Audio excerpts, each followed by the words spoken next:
participé à des compétitions sur Kaggle, parce que sur Kaggle, il y a des compétitions internationales de machine learning. C'était de la classification d'événements rares. Pour tes camions, c'est d'avoir une commande qui marche pas, ou il manque quelque chose dedans. L'événement rare dans la banque, c'est la carte bleue qui est frauduleuse. Et donc moi, je bossais sur cette compétition en même temps que je faisais mon taf. Là-dessus, un jour, je fais un post pour dire qu'on a bossé à plusieurs là-dessus. On a eu, je sais plus, une médaille d'argent de top 50, là. Et il y a quelqu'un qui a été fouiné et qui a vu que sur ma VL, j'avais fait tourner des modèles en même temps que je l'utilisais pour mon taf, tu vois. Et donc là, scandale, utilisation des trucs de l'entreprise.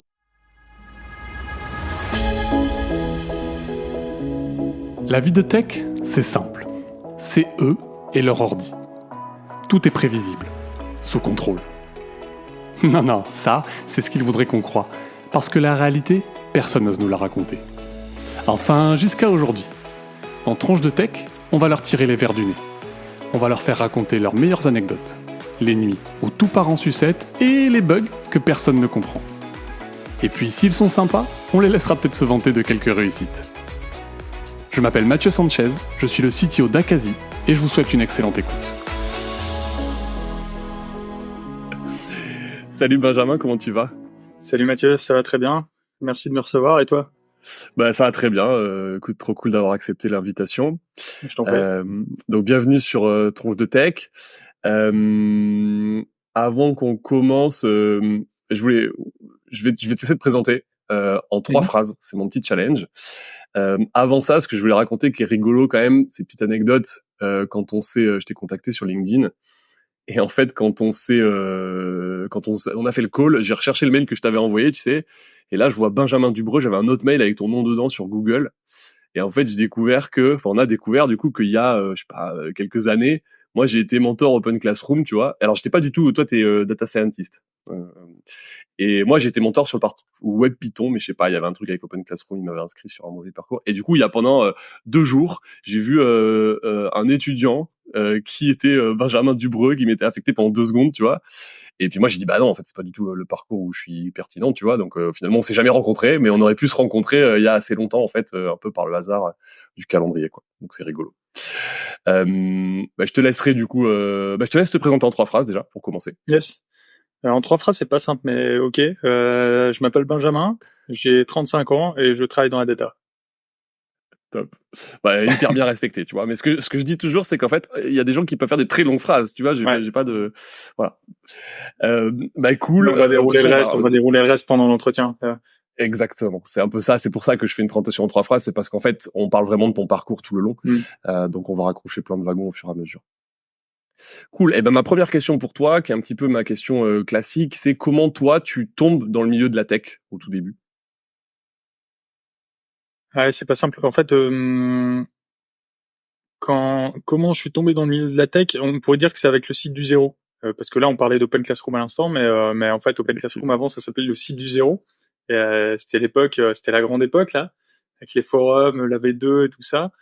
Et en fait, je sais plus comment je me suis retrouvé sur ce site à l'époque. Quand j'étais gamin, je devais avoir 15 ans, je crois. Et j'ai découvert qu'on pouvait faire des sites en HTML, PHP, CSS, tout ça. Et à l'époque, du coup, j'avais suivi les cours de Mathieu Nebra là sur le HTML, le PHP, et le CSS. Et c'est lui qui avait fait les 3 cours. Ils étaient d'ailleurs très bien. Et voilà, et je m'étais retrouvé à faire des petits sites web pour des équipes de Counter-Strike et Warcraft 3, surtout Counter-Strike à l'époque. Il y avait des gens qui jouaient à Warcraft, mais il y avait pas trop des sites web pour ça. Et voilà. Et ensuite, fast forward. Donc moi, je me suis dit, ah cool, je vais faire de la tech. Mon prof de maths en seconde, il a dit, ouais non, le S c'est trop compliqué pour toi, tu iras pas en S. J'ai dit bon, ok. Donc j'avais fait une autre matière, donc j'ai totalement bifurqué. Et puis après, je suis parti à la fac, j'ai fait Sciences Po. Et en fait, 10 ans plus tard, je me suis dit ouais, mais en fait, il y a tout un processus qui s'est fait, mais je me suis dit je vais changer de voie parce que Sciences Po c'est hyper bouché. Et je voulais faire une thèse en Sciences Po pour être prof. En fait, mon objectif final, c'était d'avoir la paix. C'est-à-dire que en ayant fait Sciences Po, j'ai plein de camarades de promo qui sont devenus collaborateurs d'élus. Les collaborateurs d'élus, en fait, ton élu, il peut dire demain j'en ai marre de toi, donc tu dégages. Donc t'es pas sécure au niveau de ton emploi. et tu fais des semaines de 60 heures. Donc je me suis dit, bah moi j'ai pas envie de faire ça. Et surtout, tu peux pas dire ce que tu veux, parce que si tu dis des trucs qui te plaisent pas, bah tu peux te faire sortir. Parce que j'ai vu des camarades de promo qui ont vécu des situations comme ça. Parce que moi j'étais aussi engagé politiquement. D'ailleurs, tu deviens pas généralement collaborateur d'élu si t'es pas aussi un petit peu engagé. Mais donc quand t'es engagé, mais que t'as un élu qui te dit ce que t'as le droit de dire ou pas dire, moi j'étais mal à l'aise avec ça. Donc je me dis, bah cool, je vais plutôt faire preuve de fac. Comme ça, à la fac, après, t'es libre, tu dis ce que tu veux. Mais preuve de fac, je suis arrivé, au bout d'un an, j'ai vu qu'en fait, il y avait 40 postulants pour un poste de maître de conf. Donc, je dis, bah, en fait, c'est de la folie, c'est pas rentable. Tu vois, j'ai fait une analyse data très simple. Hein. Quand tu vois le ratio, tu fais 40 contre 1, tu fais, bah, il faut que je sois le meilleur parmi 40 personnes pour avoir le poste qui est ouvert. Et en plus, même si j'arrive à avoir le poste qui est ouvert, il sera pas forcément là où j'habite, il sera dans une université qui aura besoin d'un poste. Donc, faut être prêt à déménager n'importe où en France après avoir fait ta thèse à l'âge de 30 ans plus, enfin, j'ai fait un an. Donc, le calcul était pas bon, Kevin. Du coup, je me suis dit, bah, ok, j'ai reverse engineer le truc. Je me suis pas dit, tiens, qu'est-ce que j'ai envie de faire dans la vie? J'ai regardé, la liste des 10 métiers qui étaient le plus recherchés. Et j'ai dit, parmi les 10 là, qu'est-ce que je serais capable de faire? Et quand j'ai vu data, j'ai fait, ouais, bah, la donnée, je maîtrise. Enfin, mon truc dans la thèse, c'était des stats. Faire des stats, je maîtrise, et puis ensuite, bah, faut apprendre à coder en Python. Bah, ça, je sais pas faire. Par contre, comme quand j'avais 15 ans, j'avais su faire du PHP, je dis, bah, ça doit pas être hors de portée, tu vois. Et donc, c'est pour ça, il s'est passé plein de choses dont la jointure a fait que j'en suis arrivé là. Mais je me suis vraiment posé cette question-là. C'est pas, qu'est-ce que j'ai envie de faire, c'est qu'est-ce que je suis capable de faire, et qui est tellement recherché que je suis sûr que ça va marcher, que je suis sûr que j'aurai un boulot. Ouais. Ouais, Ouais, c'est ça le vraiment process intellectuel. ton besoin. Non, mais c'est ton besoin finalement il y a un côté sécurité, indépendance aussi, parce Ouais. qu'effectivement, je pense que ça revient et pas avoir des contraintes. C'est-à-dire que les boulots dont tu parles, c'est vrai que ouais, tu fais des sacrifices en fait, hein, tu fais des Ah ouais, ouais, sacrifices ouais. perso aussi que t'as pas forcément envie de faire.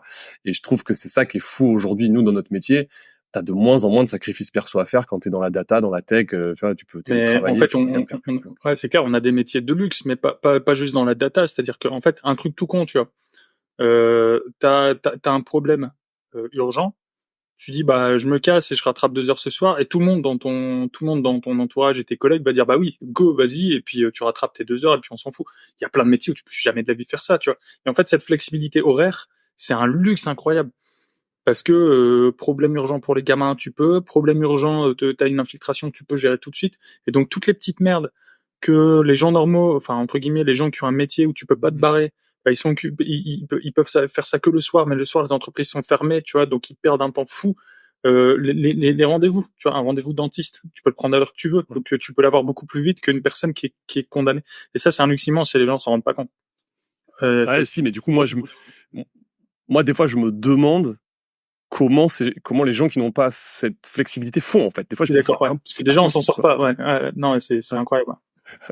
Trop marrant. Et juste pour revenir quand même sur la partie site web à tout début, tu faisais quoi comme site web Counter-Strike et tout? C'est parce que ça me parle parce que moi j'ai fait des trucs comme ça aussi. Tu vois, je me rappelle j'avais une équipe Counter-Strike, j'avais fait le site web et tout, donc je suis curieux Bah, juste tu de sais, le ça. site web à l'époque, c'était simple, hein. Il fallait un système de news pour annoncer le prochain match de l'équipe. Il fallait un système un peu. Alors, le top du top du site web, c'était celui qui arrivait à se connecter à des ports HTTP au serveur de jeu et qui pouvait afficher en temps réel les stats des joueurs. Ça, si t'arrivais à faire ça, t'étais Ah, un grand génial. patron. Mais moi, à l'époque, j'avais pas le niveau pour faire ça. Donc, moi, je faisais juste des systèmes de news où tu pouvais afficher ta victoire, ta défaite, les gens pouvaient laisser des commentaires. Et déjà ça, les mecs, ils étaient très contents. Et tu vends ça 50 balles, sauf qu'en fait, c'est toujours le même code. Parce que un système de news d'un site à l'autre, c'est le même. Tu vois. Oui. Après, ils mettent leur design, mais ils changent le logo. Mais c'était des sites Oui, assez donc sympas. t'avais déjà un petit peu entre guillemets industrialisé ce truc-là, c'est-à-dire en fait t'avais une base genre tu l'as forqué et t'en faisais d'autres quoi. Alors forquer, c'est un grand mot parce que le GitHub, par contre, j'ai appris à utiliser ça il y a 2 ans et demi. Mais ouais, j'avais, c'était copier-coller quoi. Tu vois, t'as un Ouais, ouais, bien sûr. index.html avec le truc et puis après t'as les templates. Ouais non, c'était assez. Ouais, c'est cool. Mais du coup, t'avais déjà vendu ton travail en fait à cette époque-là. Ouais, mais alors vendu, c'est vendu au black Oui, 50 balles. bien sûr, Je bien sais même sûr. pas si on était encore en euros déjà à l'époque. Ouais, si quand même. Si, ouais, on était en Ok. euros. Mais tu vois, c'était des petits trucs quoi. Mais oui, du coup t'es très content parce que tu te dis bah cool, tu vois, je peux gagner de l'argent de poche. Ouais, c'est ça. Tu associes aussi Après, j'en ai pas vendu ça, 50, c'est hein. cool. En fait, Ouais. j'ai fait celui de ma team à l'époque, et puis il y en a d'autres, ah, trop cool, on peut avoir le même, et j'ai dû en vendre 5, 6, tu vois, bouche à oreille comme ça. Après, en fait, après tu fais des LAN, comment on appelle ça, des compétitions en réseau où tout le monde Ouais. vient avec son PC, il y a 500 personnes dans le truc. La plus grosse LAN que j'ai faite, c'était à l'I Grand Palais, Zenith Arena, enfin t'imagines le truc, et je sais plus combien, je crois qu'il y avait 1500 joueurs, ça s'appelait Ouais. Eurolan. Eurolan. Et une organisation de malade, 1500 PC, enfin t'imagines le truc. Et, Ouais, c'est fou. et donc ouais, après et dans ces LAN, bah tu discutes avec des gens qui sont dans d'autres teams et tout, et voilà. Ouais. Et Mais c'est marrant comment ça a évolué ce truc-là. ouais, bah voilà, le monde du jeu Tu vidéo. suis un peu le e-sport, ouais. Le e-sport, Bah, tu je regardes suis un peu. pas Je sais sûr. pas comment Alors, ça marche. Moi, je l'ai. ouais, vas-y.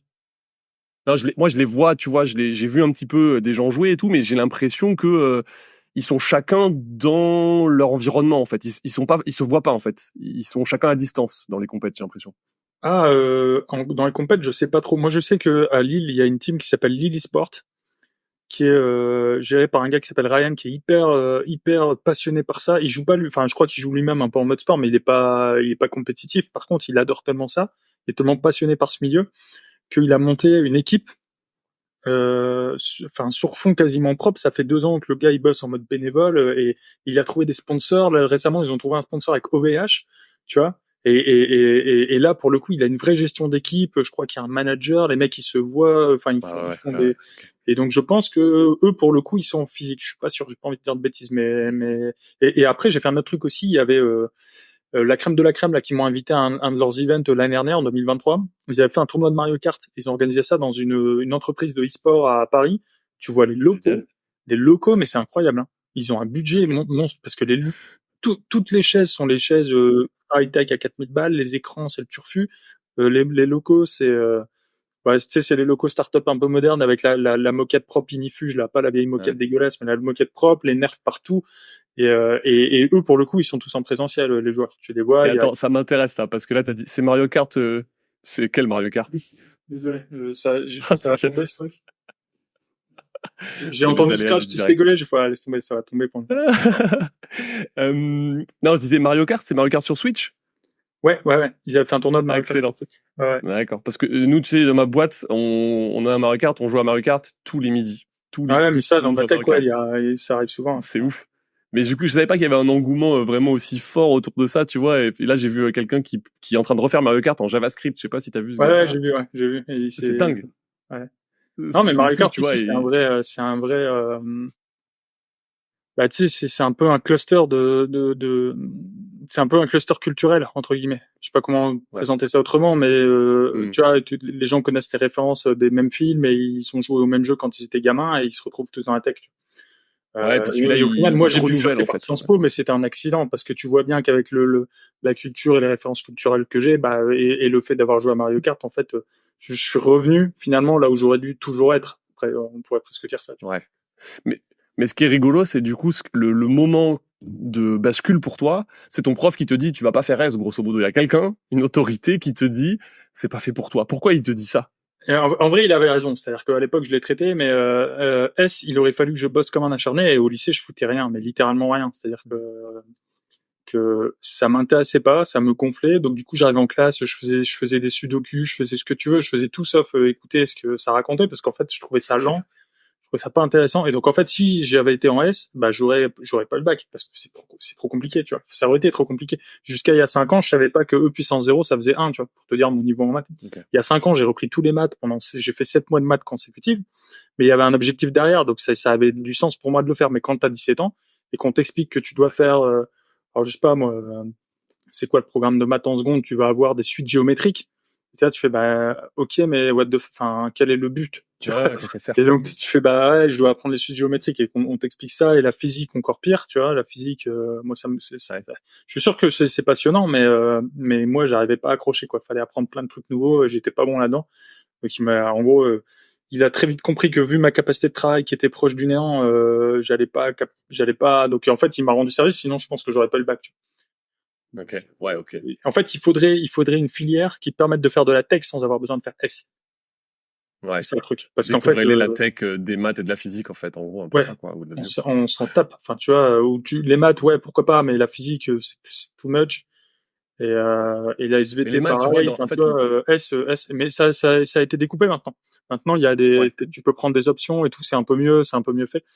Mais alors c'est mieux fait et c'est moins bien fait parce que les élèves qui viennent de catégories populaires, ils savent pas s'y retrouver dans ces méandres. Donc il y a que ceux dont les parents connaissent tous les tenants et les aboutissants de l'EducNat qui peuvent correctement orienter leurs gamins, et puis les autres ils sont laissés. Donc ça, c'est moins bien, mais par contre, avoir laissé un peu le choix, c'est mieux parce que tu peux te faire une carrière tech sans être obligé de te taper la barrière à l'entrée Ouais. des maths, quoi. Ouais, des trucs, ouais, je suis d'accord. Ouais. Ok. Écoute, très cool, intéressant. En tout cas, tous ces méandres et ce parcours un petit peu dans tous les sens. Est-ce que maintenant on peut passer sur le pire souvenir de ta carrière?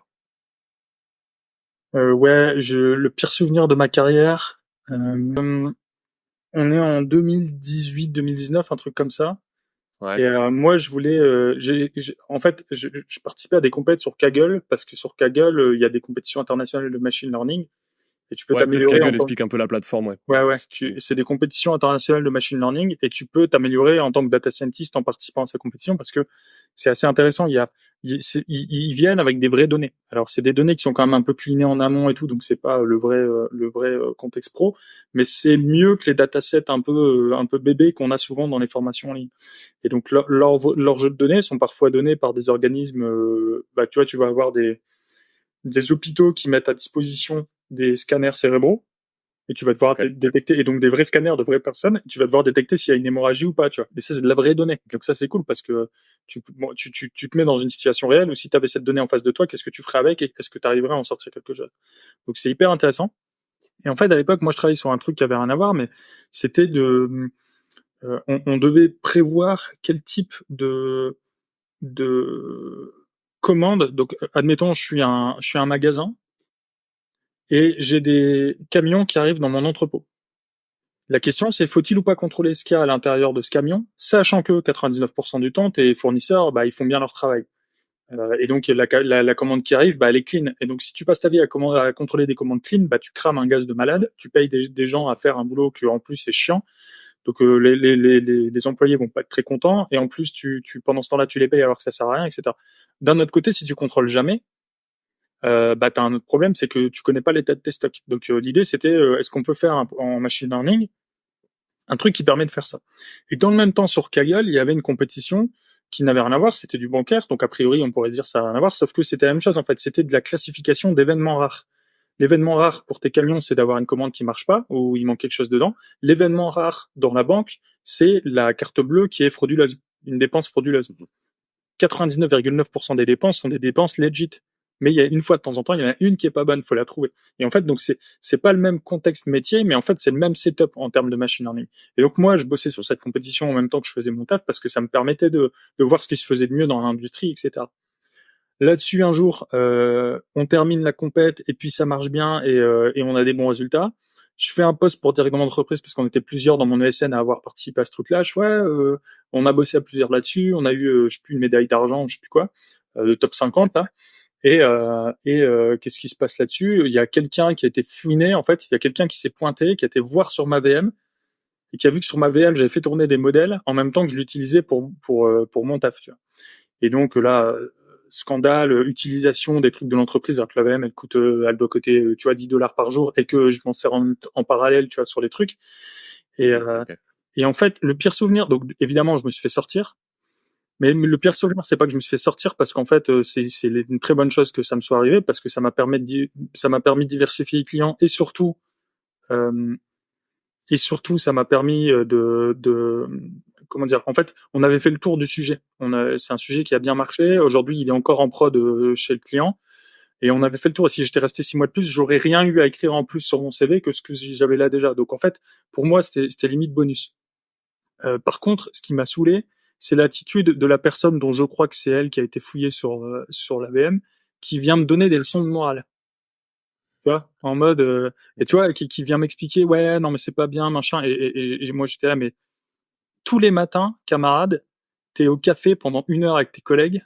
Bah, tu vois, on le chiffre le temps que tu passes à taper le bout de gras, tu vois, pendant que moi je bosse. Et en fait, il y avait eu un vrai débat, hein, parce que il y avait à l'époque, il y avait ce qu'on appelait une data factory. Je change le nom, ça s'appelait pas comme ça, mais pour pas donner les trucs. Et il y avait eu un vrai débat au sein de toute cette équipe. Il y avait une trentaine de personnes. Il y avait ceux qui disaient ah bah non, c'est pas normal. Et puis il y avait tous ceux qui disaient bah attends, s'ils sont capables, enfin tu vois, il peut apporter des plus-values. Il apporte des choses que d'autres personnes n'auront pas parce que justement il prend le temps de se documenter, il découvre et tout ça. Et donc ça peut être une force pour la data Ouais. factory.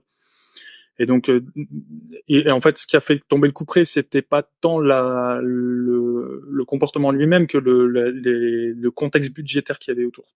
Mm. En gros, si on n'était pas dans un contexte budgétaire qui était déjà tendu, ils auraient dit ouais, on s'en tape. Mais là, il se trouve que 3 semaines plus tôt, les contrôleurs de gestion étaient arrivés en disant oh là là, bon. Donc ouais, le mauvais souvenir, c'était la personne qui se permet de me donner des leçons de morale, tu vois, alors qu'elle fout rien non plus, tu vois, parce que dans le même temps, je préfère quand même le préciser pour ceux qui nous écoutent, on avait des trucs agiles, avec des tâches, des estimations, et toutes mes tâches étaient toujours faites en minimum 1 point, voire 2 points de moins que ce qui était prévu en termes de temps passé. Oui, ce que ça veut dire, c'est qu'en gros, tu avais fait tout ce qu'on t'avait demandé, quoi. Le taf était plus que fait, il était fait plus vite que ce qui était demandé sur 90% des tâches. Il y a quelques tâches où je les faisais dans le temps imparti, le reste plus vite. Et à côté de ça, je faisais ça mais moi, je pense qu'en fait, c'est parce que je savais quoi faire, parce que j'avais vu sur la plateforme comment les autres experts ils font pour tacler un problème de genre, que du coup, ça me facilitait la vie et ça me permettait d'aller plus vite. Et d'ailleurs, en plus, tu t'améliores en code, donc tu fais tout plus vite quand tu t'améliores sur le côté. Et je pense que s'il y a un lien de cause à effet. Donc, parce que je m'attends déjà à ce que dans les commentaires, il y ait des gens qui soient indignés. Mon travail était fait, qu'on soit bien clair là-dessus. Mais bon, voilà. Donc ouais, l'attitude de la personne m'avait gonflé. Je comprends politiquement la décision de, bon voilà, on peut se dire, le gars, il fait un peu les trucs à sa sauce, mais donc politiquement, je comprends la décision, mais l'attitude de la personne qui me donnait le son de moi, j'ai pas ouais. Non, mais en fait, il y a un sujet, tu vois, sur effectivement. Est-ce que tu fais ton travail, ce qui est toujours le même sujet, c'est-à-dire moi j'ai un peu ce truc là aussi de dire bah en fait si tu fais le travail qu'on te demande et à un moment bah voilà on t'a demandé, il faut à ce moment-là fallait t'en demander plus ou fallait faire différemment, mais ça c'est un sujet. Après t'as un autre sujet qui peut être débattu qui est l'utilisation de ressources de l'entreprise. Donc effectivement ça coûte rien, mais t'as des gens qui vont te dire et tu peux avoir un blocage là-dessus en disant et en fait tu peux toujours avoir cet argument aussi de t'as fait rentrer de la data externe sur les serveurs, t'as fait ressortir des trucs j'imagine voilà, donc tu peux avoir un débat là-dessus. De là à dire, c'est pour ça, tu vois, moi j'ai déjà vécu des trucs un peu comme ça dans la boîte, mais en fait, on n'a jamais sorti personne. C'est-à-dire qu'en fait, à la fin, tu dis, ok, warning, on t'explique en fait comment c'est censé fonctionner la boîte, on t'explique qu'il y a des process et que pourquoi la boîte fonctionne comme ça. T'es d'accord, t'es pas d'accord, mais en tout cas maintenant t'es au courant. Donc voilà, fais attention, le fais plus, tu vois, mais en fait, tu peux pas dire à quelqu'un, enfin, je sais pas, moi, je te dégage brutalement. Oui, mais c'est pour ça que je dis que c'est le contexte budgétaire qui a posé cette décision-là. Ouais. En fait, ce qui s'était passé 2 semaines avant, c'est que il y avait eu la décision de sortir quelqu'un. La question, c'était est-ce que c'était mon Scrum Master ou moi. Il avait été décidé que ce serait le Scrum Master et que moi, on en allait me garder. Moins de plus 1, et j'étais d'accord avec lui. Aurait préféré que ce soit là, parce que comme c'était le Scrum Master, il avait une meilleure visibilité, parce qu'il avait le rôle de Scrum en plus d'être dev data, tu vois. Il était pas juste, pas juste de l'agile, c'était un gars qui fait de la data et qui en plus avait pris la casquette de un peu coach agile de la team, tout ça. Et en fait, lui, le moins de plus 1 aurait préféré garder ce gars-là. Moi-même, j'étais d'accord pour dire que bah il fallait que ce soit plutôt lui qui reste, parce qu'il avait, en fait, ce que je sentais venir, c'est du coup, comme il va rester que moi, je vais me retaper tous les projets, alors que c'est lui qui les tient depuis que c'est lui qui les a fait de bout en bout depuis 6 mois, sauf un, celui sur lequel je travaille. Et moi, je vais devoir réapprendre, alors que lui, il a la connaissance. Dans ma tête, j'étais là, même moi, j'ai dit au N+1, bah non, c'est con, il faut que l'autre y reste. Et donc, ça a donné, en fait, l'opportunité au N+1 de dire bah non, bah la preuve qu'il faut garder l'autre, tu vois. Il y a tout ce contexte là autour, donc c'est pas j'ai pas tu vois, j'ai pas non mais après je suis d'accord, moi effectivement les leçons de gens qui te disent tu travailles pas, enfin alors que tu sors pas non, effectivement tu sors pas les gens pour ça. Alors moi j'étais très en stress, hein, tu vois, je parlais à plein de monde et ils m'ont tous dit non mais what the fuck, tu vois. Mais c'est parce que contexte budgétaire. Et après encore une fois c'était finalement une bonne nouvelle pour moi en termes de carrière, donc no stress par rapport à ça. Mais voilà, donc les gens qui te donnent des leçons là, alors qu'ils font rien, ça me fait. Mais bon, c'est la vie. Oui, c'est clair. Est-ce que c'est quoi ton plus gros regret un petit peu sur ta carrière là où je sais pas si ta plus grosse bêtise, mais un petit peu ce cadre-là. Mon plus gros regret, j'ai peut-être été un peu trop exigeant au début. Je sais pas comment dire ça. En fait, du coup, quand j'ai quitté ce client-là, j'étais chez un autre client, et chez ce client-là, il fallait faire du Spark. Et moi, j'étais là, flemme de faire du Spark. Moi, je suis data scientist. Tu peux expliquer ce que c'est Spark pour le... Ouais, c'est un outil de calcul distribué. Un outil de calcul distribué de données en fait. Donc quand tu commences à avoir beaucoup de volumétrie de données, tu peux plus tout mettre sur une seule machine. Donc ce que tu fais, c'est que tu répartis ta donnée sur des clusters de machines. Et si t'en as un qui tombe, bah faut pouvoir le remettre. Donc en fait ta donnée, tu la dispatches, tu la répliques plusieurs fois. Et ensuite, Ça, c'est ton file system. Et ensuite, tu as un outil qui doit venir être capable de consommer cette donnée qui est stockée sur plusieurs endroits différents. Et ça, c'est Spark. Ouais. Et Toi, en gros, tu lances une requête ou un calcul sur un gros jeu de données, et lui, il va faire en sorte que ça se calcule efficacement, quoi. Que ça se calcule efficacement. Alors, efficacement, à toi de bien faire les choses quand même, mais surtout, il va être capable d'aller lire la donnée sur plusieurs machines distinctes. D'accord. Pour faire court. Et moi, j'étais là, moi, je suis là pour faire de la data science, ça me saoule ce truc, j'ai pas envie, machin. Et alors qu'en fait, j'aurais mieux fait de m'ouvrir un peu plus les chakras et de bosser davantage dessus à l'époque quand j'étais dessus, parce que c'est revenu plusieurs fois ensuite dans ma carrière. Donc en fait, quand on débute, on sait pas trop de quoi on va avoir besoin ou pas, donc il faut pas être trop fermé à découvrir des nouveaux outils sur site, quoi. Ouais, C'est vrai que je vois ce j'aurais truc. gagné plus de temps par la suite si dès le début je m'étais mis à fond dedans, au lieu de me dire non, de toute façon je ferai pas ça. Mais c'est ce côté un peu, moi, que j'appelle l'esprit, tu vois, l'esprit du full stack, en fait, où en gros, des fois, on a envie de se dire, pour progresser très vite, je vais me focus sur une partie de mon métier, enfin, ou mon métier, en fait, uniquement. Et en fait, le vrai truc, c'est que tu progresses plus vite, souvent, quand tu apprends plein de choses à côté. Parce que, en fait, tout ça se recroise à un moment, et même pour toi, ton domaine d'expertise, tu pourrais suivre, je pense, en tout cas. Exactement, ouais, c'est vrai. Tout finit toujours par se croiser. Tu vas réutiliser les trucs. Ouais, c'est ça. Ok. Est-ce qu'il y a une chose, si je te demande une chose sur laquelle tu as changé d'avis durant ta carrière, c'est quoi le premier truc qui te vient à l'esprit? Une chose sur laquelle j'ai changé d'avis pendant ma carrière. En gros, c'est dingue, ouais, en fait, ce que j'ai trouvé vachement intéressant, parce que j'ai beaucoup bossé dans le retail. Ouais. Et moi, j'étais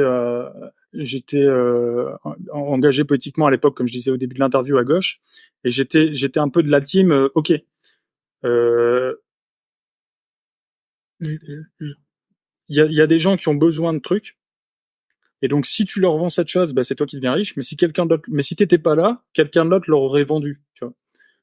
On a tous besoin d'acheter des pâtes pour manger, et donc bah bravo Gérard Méliès, t'as créé Auchan, t'as vendu des pâtes aux gens, donc t'es milliardaire, c'est bien.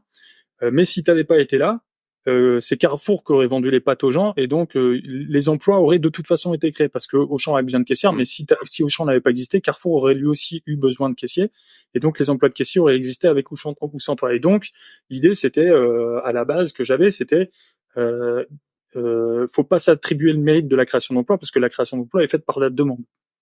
C'est parce qu'il y a des gens qui veulent manger des pâtes qu'on a besoin de caissiers. Et en fait, en travaillant dans le retail, je suis plus tout à fait sûr de ça, parce que j'ai découvert qu'il y a des choses pour lesquelles, certes, il y a un besoin, mais c'est parfois les entreprises qui aident à faire émerger ce besoin. Typiquement, ok, tout le monde a besoin de manger des pâtes, ça c'est vrai.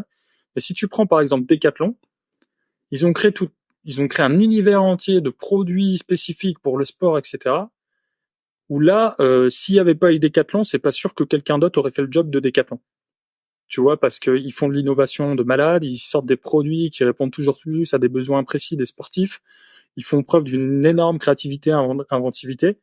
Tout ça avec des process,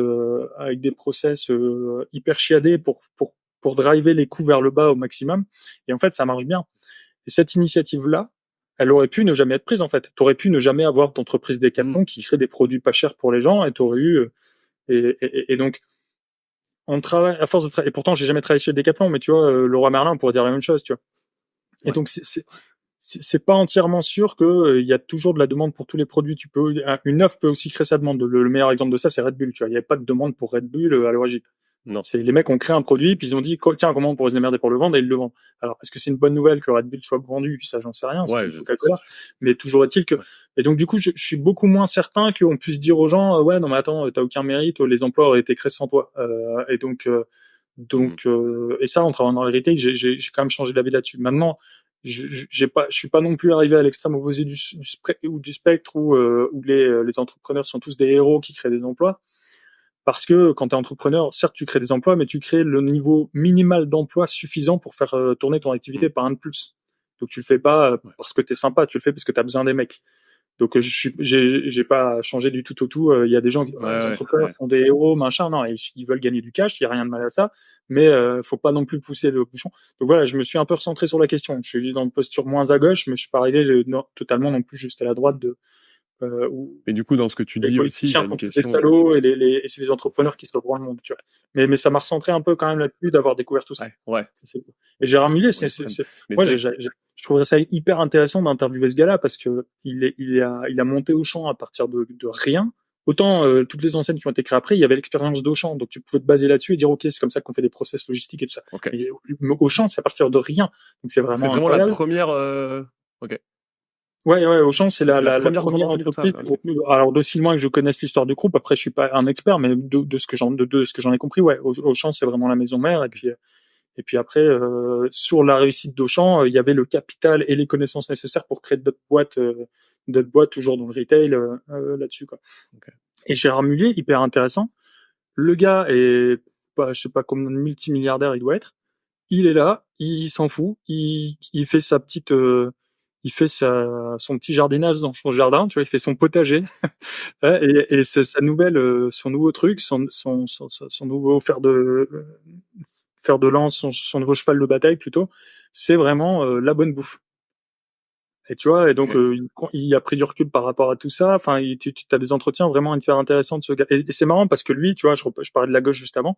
Un jour, il y avait les jeunes communistes d'Armentières. Moi, je suis originaire d'Armentières, j'ai jamais été communiste, mais il y avait les jeunes communistes d'Armentières, je les connaissais, et ils avaient fait une affiche pour justement, ouais, c'est scandaleux, les caissières chez Auchan, elles ont jamais été augmentées, alors que Gérard Mullier, il a gagné plus 1 milliard l'année dernière. Je sais plus ce qu'ils avaient fait comme affiche. Et Mullier, quand il avait vu ça, je te jure que c'est vrai, il avait vu l'affiche, il a dit bah trouvez-moi, il a dû demander à un de ses assistants, bon bah trouvez-moi où est-ce qu'ils se réunissent les jeunes, là je vais aller leur parler. Et il s'est pointé, il a Ok. ouvert la porte, salut les jeunes, c'est Gérard Mullier. Et il a commencé à leur dire ouais mais moi à votre âge je crée des entreprises, machin. Et les jeunes étaient là oui mais tu vois voilà le débat communiste versus capitaliste. J'aurais adoré être dans Ouais. cette salle, il aurait fallu que ce soit filmé parce que ça devait être légendaire hein, en termes de choc des cultures, ce truc-là, mais marrant tu Ouais, c'est chouette vois. qu'il soit venu prendre le temps de discuter. C'est vrai que c'est intéressant. Je pense que c'est Ouais, toujours intéressant de. c'est Il y a beaucoup de conflits qui naissent de l'incompréhension en fait, et ouais. donc essayer de se parler, c'est toujours, tu vois, plutôt que de rester bloqué sur sa position, hein, c'est pas mal. Ouais, c'est Ok. clair. Je, vou- je voulais rebondir juste sur un truc. Tu parlais des entrepreneurs et de la création d'emplois. En fait, c'est vrai que souvent dans cette vision un peu extrême de créer des emplois, t'as plusieurs infos, enfin, trucs à prendre en compte. C'est déjà dans quelles conditions tu crées de l'emploi, hein, parce que tous les Ouais. emplois sont pas aussi cool que cela, tu vois. Mm. Et après, c'est toujours une équation, c'est un plus-moins. C'est-à-dire qu'effectivement, toi, tu crées des emplois chez toi, mais peut-être tu en détruis ailleurs parce qu'en fait, tu remplaces de l'emploi où il y a d'autres choses, voilà, qui vont s'enlever à Ouais. côté. Alors, tu peux faire déjà le plus ou moins pour voir en termes de nombre d'emplois, est-ce que tu en as vraiment créé au global. Et après, on peut se dire c'est de la sélection naturelle, j'en sais rien et tout, tu vois. Mais en vrai, c'est pas aussi simple que ça. Mm. C'est hyper compliqué de savoir si finalement tu avais raison de créer ce type d'emploi plutôt que cela. Enfin, tout ça, c'est moralement, en fait, on sait pas trop, tu vois. Ouais, il faut vraiment être très très intelligent pour faire l'addition finale de tout ça et savoir ce qui est positif ou pas, parce que tout dépend de ce que tu mets dans positif. Si tu t'arrêtes à la création d'emplois, bah c'est cool, t'as créé des emplois, mais tu vois, c'est toujours Mm. pareil. Tu peux aussi dire, bah une personne a détruit des emplois parce on a automatisé tous les métiers de caissier de France et de Navarre avec des caisses automatiques. Mm. Ah c'est méchant, t'as détruit des emplois. Bah ouais, mais si tu veux que tout le monde ait un boulot, c'est simple, on enlève des tracteurs et on retourne tous à la ferme, tu vois. Mm. Et là, à l'époque, il n'y avait pas de chômage, hein, pas de souci. Si t'enlèves l'automatisation, donc à quel point l'automatisation est une bonne nouvelle ou pas, là, s'il peut y avoir débat.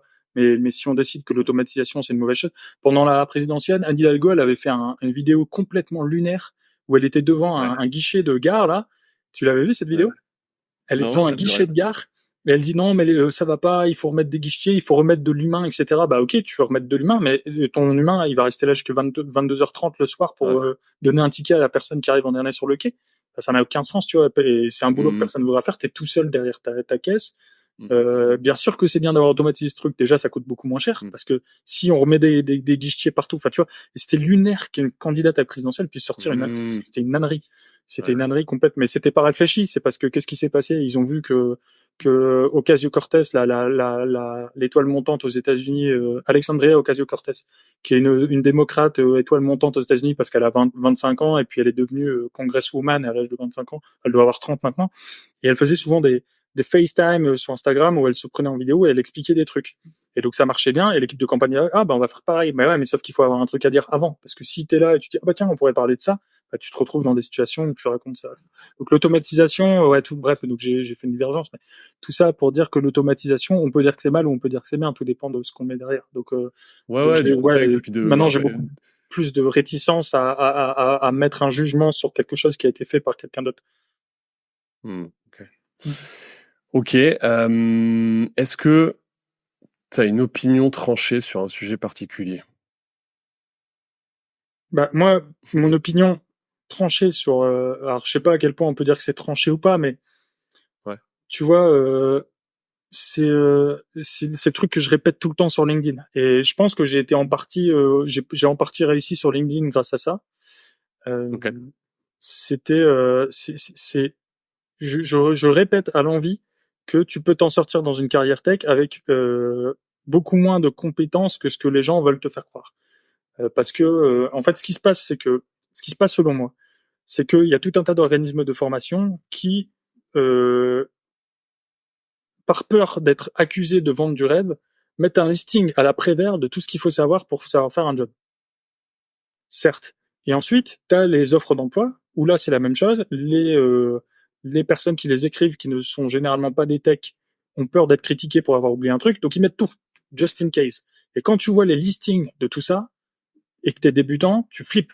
Et t'es là, tu fais, mais je vais jamais y arriver. Et moi, quand j'étais en reconversion, il y a vraiment des moments où je me disais, mais en fait, laisse tomber, quoi. Ça fait un an que tu bosses, et t'as même pas le tiers de ce qui est écrit sur l'offre d'emploi. Et ça veut dire qu'il faut que tu bosses encore 3 ans avant d'être prêt. Enfin, c'est pas possible. Et il y avait des jours où j'étais là. Je me rappelle, hein, j'avais lu une offre parce que j'étais en train de suivre un cours que je trouvais un peu long sur les stats. Donc, du coup, en mode procrastination, je m'étais retrouvé sur LinkedIn à regarder des offres. Et LinkedIn ou Indeed, je sais plus, ou Glassdoor. Et puis, je vois une offre et je vois Spark, Hadoop File System, Hive, SQL, Python, R, Jira, Git, et tu sais, tous ces trucs-là, en fait, Jira, Git, on s'en fout, tu vois, Git, enfin, non, Git, on s'en fout pas, mais Jira, tu vois. Git, on s'en fout pas. Tu vois, c'est, non, c'était Jira, c'était des Surtout trucs Git, un peu agiles. Jira, tu l'apprends pas tout seul quand tu te formes, hein. Ça sert à rien, tu Voilà, vois. c'est ça. Tu vois, mais sauf que quand t'es débutant et que tu vois Jira, tu dis, tiens, encore un truc en plus à connaître, et je sais même pas ce que c'est, qu'est-ce que c'est que Jira, tu vois. Tu vois les listings et tu flippes, et du coup, c'est décourageant. En plus, du coup, tu pars dans tous les sens parce que tu essaies de tout apprendre, mais quand tu essayes de tout apprendre, tu retiens rien. Ouais. Et donc, moi, ma grosse croyance, c'est il faut essayer d'apprendre beaucoup moins de choses, mais beaucoup mieux les rares choses que tu apprends. Et en fait, c'est pas mon idée à moi. C'est un peu la chose qui m'a sauvé, c'est que j'ai lu un bouquin qui s'appelle The Art of Learning, l'art d'apprendre, qui est un bouquin écrit par Joshua Waitzkin. Et Joshua Waitzkin, c'est un gars. Je sais pas si tu connais le film In Search of Bobby Fischer, à la recherche de Bobby Fischer. Attends, pourquoi ça me dit quelque chose? C'est un très vieux film des années 90. Parlé, mais je sais plus. Ouais. Okay. C'est un très vieux film des années 90 sur l'histoire d'un gamin prodige des échecs. Tu vois, et en fait, le film est basé sur un bouquin, et le bouquin est basé sur l'histoire de ce gamin, Joshua Waitzkin. Et d'ailleurs, c'est lui-même qui joue son rôle dans le film. Et donc, ce film qui avait fait le tour du monde à l'époque, c'est sur ce gamin-là. Et sauf que ce gamin-là, quelques années plus tard, il a dit, bon, les échecs, j'arrête parce que j'aime plus. Je vais faire du Tai Chi Chuan, qui est un art martial. Okay. Tu vois, c'est quand même assez éloigné. Et il devient champion national de Tai Chi Chuan, je crois, en 2 ans. Il gagne tous les championnats nationaux. Ensuite, il part faire le mondial. Il perd le premier mondial. Il gagne le suivant. Et il le gagne dans les 2 catégories. Parce qu'il y a du push hands et il y a une deuxième autre catégorie. Et il le gagne dans les 2 catégories avec, je crois, un poids de corps qui est supérieur au sien. Tu vois, genre, il prend la catégorie poids de corps. Et donc, il gagne tous les trucs. Et lui, ce qu'il dit dans son bouquin, et ensuite, dans son bouquin, il détaille les principes communs qu'il y a entre apprendre les échecs et apprendre le tai chi, d'où sont l'art d'apprendre, tu vois, quelles sont les commonalités, quels sont les principes que tu retrouves, et les principes d'attaque et de défense qu'il peut y avoir à la fois dans les échecs et dans le truc, c'est hyper intéressant. C'est un bouquin qui est passionnant, qui est assez petit finalement, qui se lit facilement, il y a un peu quelques histoires dedans. Et lui, il dit ce qui est important, c'est pas d'apprendre beaucoup de choses, ce qui est important, c'est la qualité de ce qui est appris. Et il dit, moi, je suis arrivé dans mes premières compétitions nationales aux États-Unis, j'avais un répertoire beaucoup plus petit, un répertoire de coups, de tactiques, de mouvements, qui était beaucoup plus petit que la plupart des gens que j'avais en face de moi. Par contre, le peu que je savais le faire à la perfection. Et il dit, quelque chose aussi d'intéressant, c'est que là où toi, tu vas voir un truc un peu magique où t'as rien eu le temps de voir, une personne qui a fait le geste 1000 fois, elle va voir toutes les combinaisons différentes de ce qui s'est passé. Tiens, là, j'ai vu, il a déplacé son pied vers la droite. Du coup, le centre de gravité s'est déporté vers la gauche. Du coup, le gars a basculé par-dessus. Du coup, il a pu placer son poignet comme ça. Et ça, quand t'as fait le geste 1000 fois, tu vois tous les micro-détails. Quand t'as fait le geste qu'une fois, tu les vois pas et ça te paraît magique. Et ben, la tech, moi, je trouve que c'est pareil. Il y a des trucs, Git, par exemple. Si t'as fait des trucs 1000 fois avec Git et que tu les as fait en déconstruisant dans le détail, machin, après, tu peux faire des commandes un peu, qui ont un peu plus d'ampleur et ça te paraît ça te fait beaucoup moins peur, tu vois. Si t'as fait un rebase avec un commit sur un autre commit, le jour où t'as 73 commits de différence, bah, en fait, tu t'en fous parce que pour toi, c'est pareil, c'est un rebase, tu vois. Il y a plus la Oui, mais parce qu'il y a une complexité. notion de compréhension, c'est-à-dire que tu vois dans ta tête ce qui est fait quand tu fais C'est la ça. commande, et ben du coup en fait Exactement. tu sais vraiment ce que tu fais. T'es plus en Voilà. train de faire un truc mécanique en disant dans ce cas-là je fais ça, tu vois. C'est ça. Et je pense que c'est pareil, c'est parce que tu dis dans le tai chi, c'est en fait au bout d'un moment, comme ils connaissent vraiment l'intention avant toutes les différentes variantes, ils se concentrent plus sur le geste en lui-même, mais sur effectivement tout ce qu'il y a un petit peu autour et qui est Le méta, important pour eux, tu exactement, vois. exactement. C'est là où il en arrive dans son bouquin. Et du coup, et c'est vrai que dans la tech, ça devient pareil. Au début, tu te focalises sur le Python. Et plus tu deviens senior, plus le Python, c'est un truc. Mais en fait, ton Python, tout ton Python, il est abstrait dans ce truc-là, fait ça. Mais après, il y a la pipeline qui va le déclencher, il y a le machin, et tu vois plus méta, en fait, en devenant plus senior. Et ce bouquin, The Art of Learning, je le recommande vraiment. C'est une lecture rapide. Et en tout cas, donc moi, ayant lu ce bouquin, j'étais convaincu que j'allais pas m'en sortir si j'essayais de tout apprendre. Donc je me suis dit, bah tu sais quoi, t'oublies tout, tu fais que Python. Et même à l'intérieur du Python, t'arrêtes de faire Python avec, tu vois, j'avais lu le livre de Gérard Swinen là, je sais plus comment il s'appelle ce bouquin, mais en gros dans ce bouquin il y a des exercices, il t'apprend à avec Tkinter qui est une librairie pour faire pop-up une window dans Windows, tu vois. Donc t'as une fenêtre qui s'ouvre, et ça crée de la graphical user interface, et il t'apprenait à faire une boule qui tourne autour d'une autre boule en orbite. Tu vois, genre t'as dessiné des planètes et tout. Au bout d'un moment, je dis non, mais ça va pas me servir pour faire de la data. Donc même au sein de Python, j'ai encore réduit et j'ai fait que vraiment Python pour la data, tu vois. Donc Panda, les manipulations de string, les basiques, mais et en simplifiant tout ça, bah, ça m'a littéralement beaucoup aidé dans ma carrière parce qu'après les entretiens, tu fais quoi? Bah tu fais pas des entretiens sur tes Kinter, faire des trucs, tu fais des entretiens de data. Donc il faut vraiment simplifier. Plus on simplifie la vie, plus on devient bon sur vraiment ce qu'on fait. Et donc après, j'ai créé mon programme pour aider les gens à monter en compétence sur la data. Je me suis focalisé sur 5 trucs uniquement. Et il y a plein de gens qui sont venus en Ouais, commentaire. Ouais, mais il faut aussi mettre Docker. Ouais, mais t'as oublié Kubernetes. ouais. Ouais, mais il faut, j'ai eu droit à tous les commentaires. Il faut un outil de BI. Et puis, à chaque fois que quelqu'un met un truc comme ça, il y a au moins 10 likes dessus. Parce que, évidemment, sur 1000 personnes qui vont voir le post, il y en a bien 10 qui Oui, sont oui, bien d'accord pour sûr. dire que l'outil de BI, il est indispensable. Et ensuite, Ouais. mais sauf que si j'avais mis tout ça, bah, j'aurais eu un espèce de programme de montée en compétences qui serait devenu un truc Frankenstein où les gens ils auraient vu ça, ils auraient dit bah déjà je le suis pas, il y a trop de trucs, c'est décourageant et surtout ça aurait pas été indispensable, tu vois. Mais en fait, le truc Ouais. aussi que tu dis, je pense, qui est important, c'est que tu vois, il y a un métier et le cœur de la compétence data scientist, c'est quand même de maîtriser Python, tous les frameworks Python autour de la data science, etc. C'est ton cœur de métier. Après, tu vois, Docker, bah, t'en as besoin dans quel contexte? Peut-être t'en as besoin dans un contexte où t'es une petite boîte et en fait où tu fais plus juste de la data science, tu fais du data engineering et tu fais Mm. d'autres choses en fait.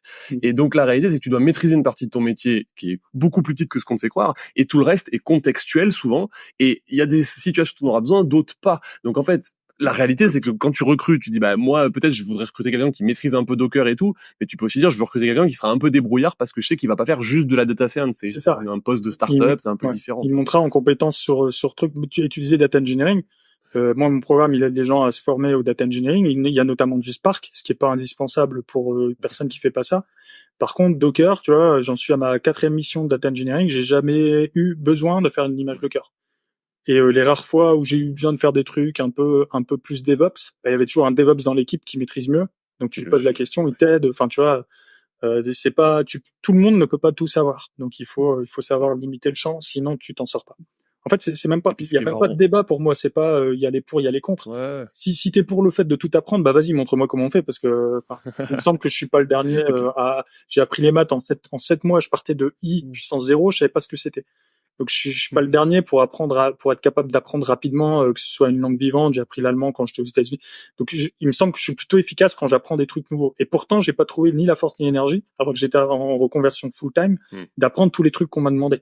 Donc, prouve-moi que c'est possible, et puis bah vas-y, si tu y arrives, c'est bien. Mais Oui, en fait, puis pour moi, il y a il y le principe de réalité fait que de toute façon, le débat est tranché par le fait que juste c'est pas possible de tout tu peux savoir. pas. Ouais. Mais il y a toujours une notion de où est-ce que tu t'arrêtes en fait. C'est-à-dire que sur chaque compétence qu'on te met, souvent on te dit maîtriser Spark. Ça veut dire quoi maîtriser Oui, Spark c'est en ça, fait? ouais. Ça veut Ouais, dire c'est clair. Ouais. tu sais pas. Donc en fait, est-ce que tu vas dire oui bah j'ai appris deux trois trucs et en plus pour te dire, moi j'ai déjà vu des gens aussi en entretien hein, où en fait tu creuses la compétence d'une compétence précise et la compétence tu sens qu'elle est complètement théorique.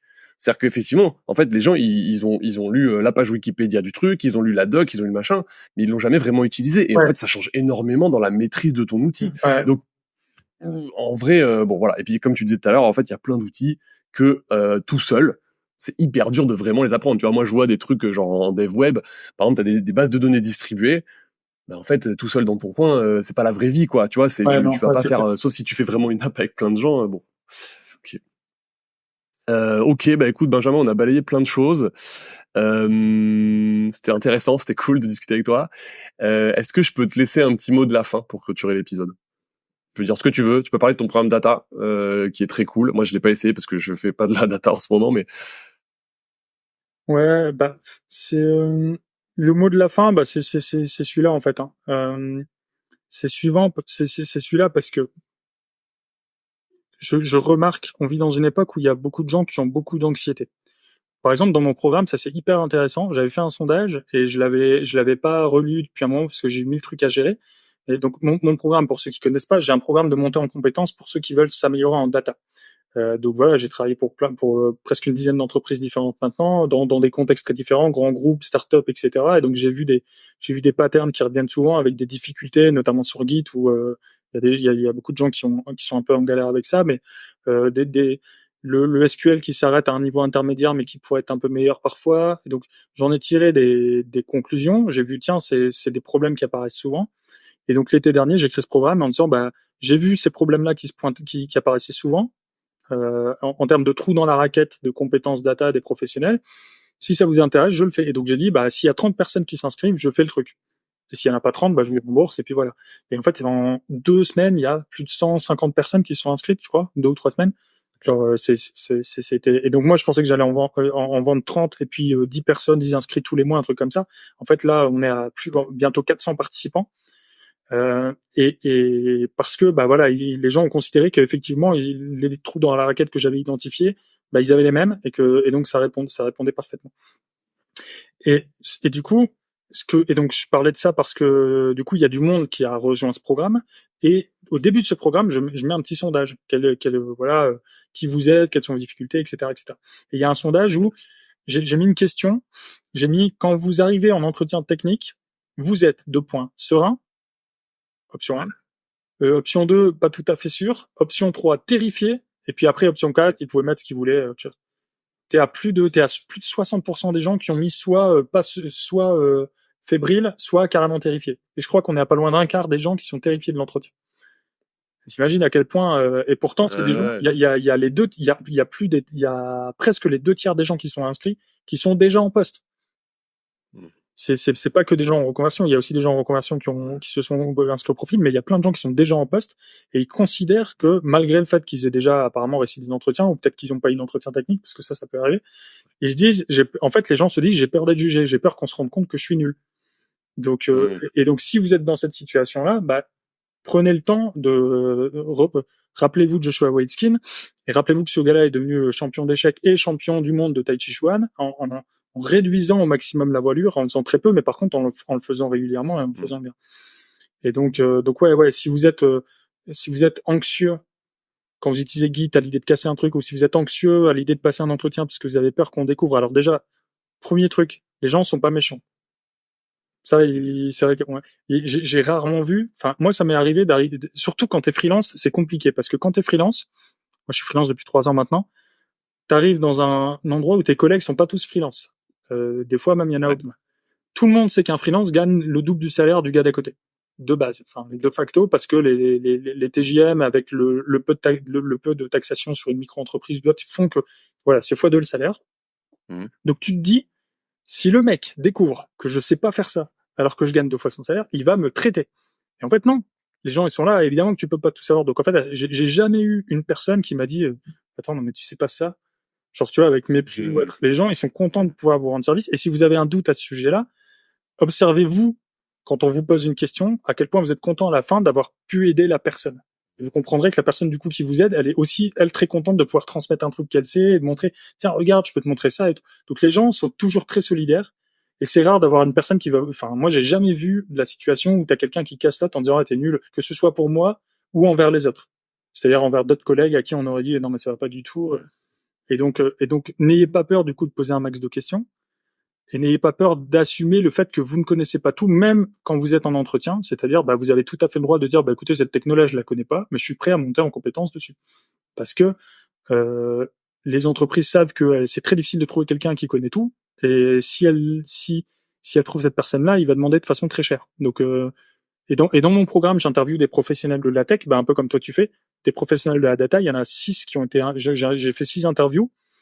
Avec, il y en a qui sont freelance, il y en a qui sont en poste, il y en a qui sont en portage. Ça, c'est pour leur statut. Puis il y en a qui sont data engineers, d'autres data scientists, d'autres qui font un peu de touche à tout, un peu dev, tout ça. Et chacun d'entre eux a toujours dit, bah oui, non, je leur pose à chaque fois la question. Tout ce que tu fais là au jour le jour, je leur demande ce qu'ils font au jour le jour, et puis je leur pose la question. Ouais. Je leur dis, tout ce que tu fais là au jour le jour, tu connaissais tout avant d'arriver? Et la réponse, c'est systématiquement non. Ils ont appris sur le terrain. Donc mon mot de la fin, c'est n'ayez pas honte de pas tout connaître et demandez de l'aide quand vous connaissez pas. Les gens vont pas vous juger. Alors, peut-être qu'ils vous jugent, si vous tombez sur un cas qui vous juge, bah c'est tout, c'est un con. Ils seront plus dans l'optique de vous aider que de vous juger. Et puis tertio, donc no stress non plus pendant les entretiens. Et si par contre vous trouvez que vous êtes faible sur des fondamentaux comme SQL ou Python, bah là par contre faut les travailler. Mais ça se travaille, c'est pas grave. C'est un peu de pratique et ça vient. C'est pas forcément. J'aime bien ce que tu disais à un moment aussi sur le fait en entretien, pas hésiter à poser des questions, parce qu'en fait, en vrai, tu vois, quand t'as quelqu'un qui t'évalue, entre guillemets, là, qui fait l'entretien avec toi, en fait, il est vachement plus rassuré par quelqu'un qui pose des questions et qui a l'air de cogiter et de se demander et d'être curieux que par quelqu'un qui pose 0 question. Et en fait, à la fin, t'es même pas sûr qu'il comprend vraiment. Donc, il y a des gens qui posent pas les questions parce qu'ils sont, comme tu dis, terrorisés, tu vois. Donc, c'est ça qui est biaisé aussi dans ces entretiens-là. C'est ça, ouais. Mais en vrai, franchement, n'ayez pas honte de poser des questions. En fait, moi, je trouve, les derniers recrutements, j'ai recruté quelques juniors récemment. Bah, en fait, les meilleurs juniors, c'est ceux qui posent des questions. Tu sais qu'en fait, ils vont creuser des sujets, qu'ils vont chercher à comprendre. Voilà, c'est beaucoup plus rassurant en réalité. Ouais. Et c'est intéressant parce que je rebondis dernier point là-dessus. J'ai vu je suis un peu des mecs américains qui sont rentrés chez Google, Facebook, etc., qui expliquent les entretiens. Je trouve que c'est un peu biaisé pour le public français, donc je ne conseille pas trop généralement aux gens de suivre des profils francophones anglophones parce que ils disent tous comment faire pour rentrer chez les GAFAM. Mais les entretiens des GAFAM, j'espère que c'est pas ceux que vous aurez en France parce que les entretiens des GAFAM, c'est pour un poste où tu vas rentrer, c'est $100 000 annuels. Minimum pour un junior. Donc forcément, les entretiens sont plus costauds. On demande aux gens d'apprendre par cœur tout un tas de solutions lead code. En France, c'est pas aussi compliqué que ça. Mais ils ont certaines, et donc je les écoutais, et certains de ces entretiens, ils font exprès de poser une question floue qui nécessite que le gars pose une question de clarification avant de procéder au code, parce que ça permet de filtrer. Si le gars se lance tête baissée dans le code sans avoir demandé la clarification, c'est qu'il a pas compris le problème, parce qu'en fait, le problème est trop flou pour être résolu sans poser une question supplémentaire qui permet de choisir dans quelle direction. Et des fois, ils sont fourbes comme ça. Donc, en France, comme je le disais à l'instant, les process tech sont pas aussi fourbes. Parce qu'il n'y a pas autant d'enjeux, il n'y a pas autant de candidats, parce que Facebook, ils doivent filtrer 1000 candidats par poste, donc forcément, ils peuvent se permettre tout ce qu'ils veulent. Les autres boîtes, c'est pas comme les boîtes en France, c'est pas comme ça. Mais toujours est-il, mais ça prouve en tout cas ton point que il faut pas hésiter à poser des questions, parce que des fois, c'est même obligatoire, sinon tu t'en sors pas. Ouais, c'est ça. Il y a rarement des questions bêtes. On dit, il y a pas de questions bêtes, il y a que des réponses bêtes, un truc comme ça. Ou c'est pas ça, c'est un truc de ce genre-là. Un truc comme ça, ouais. Je retrouverai. Cool. Et ben, écoute, Benjamin, encore merci pour tout ça. Très chouette d'avoir pris le temps. Je te dis à bientôt, peut-être sur LinkedIn. Ouais, ça marche. Bah, écoute, merci beaucoup pour l'invitation. C'était des questions assez intéressantes. Et pour ceux qui ont apprécié l'interview, vous pouvez me retrouver sur LinkedIn sans problème. Ça marche. Très bien. Allez, à bientôt, Benjamin. À bientôt, salut.